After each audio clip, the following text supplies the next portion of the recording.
is this the day that we're supposed to be celebrating the birth of Jesus? I think it is, but it's not.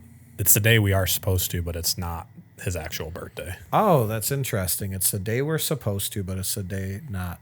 So based on the shepherds tending to their flock in Luke 2:8, some people think it is more likely that his birth was in spring or fall.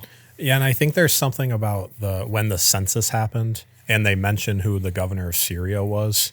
Like at that time, it made more sense for it to be in the spring or fall. And then people took the stars. Yeah. I mean, the shepherds followed the stars, or the wise Well, men the wise men followed the stars. And Yeah. so they're using that, and they think that it's closer to September 11th, as a matter of fact, is hypothesized to be his actual birthday. Get out of here. September 11th? That's interesting, isn't it? That's when the conspiracy theorist in me starts coming out. But Yeah, well, it should, and it's kind of funny. It should. You should actually research September 11th. That's interesting. We got to do more deep dives on this. Like September 11th. That's interesting. But I would tell you this. As I have studied the stars more in astrology, and I would call myself a Protestant Aquarius, right? I am a Protestant Aquarius. And I could see how you could study the stars and follow them. Oh, yeah. You lived in the Death Valley, right? yeah, I lived in the desert. Yeah. Can you see how and you've been in Alaska and all that?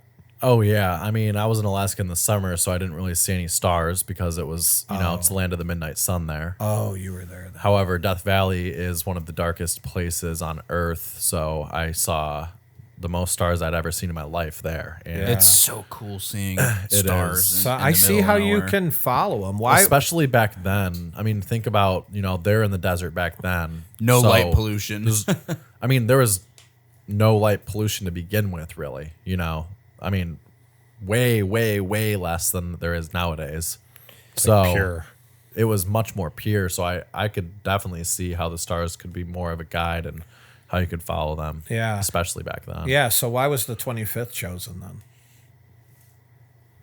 That's a good question. Well, this is my little note on that. One of the most commonly cited reasons for choosing December 25th is its alignment with existing pagan festivals.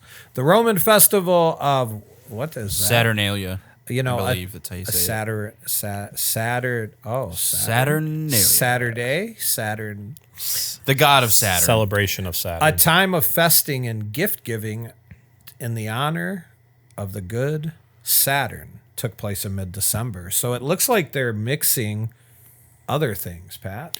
Yep, and then December 25th specifically was a festival celebrating the winter solstice the birth of the unconquered sun. and the return of What a longer name. days. So The return of longer days. longer days because the Yeah, sun's because they're out less. short. This was before daylight. They're savings short time, right too. now. That's why at 5:30 I want to go to bed. Yeah, Yeah. but so Seasonal depression. Yeah. That's Yeah, real. right. The birth of the unconquered sun. It's kind of interesting. SUN. because- Yeah. Yeah, SUN. Yeah. Sun. Yeah, I want to look more into But this. it's 'cause I've been- interesting. I've been hearing this shit for a long time and studied it some, but I always pushed it away because I love me a Christmas tree and stuff.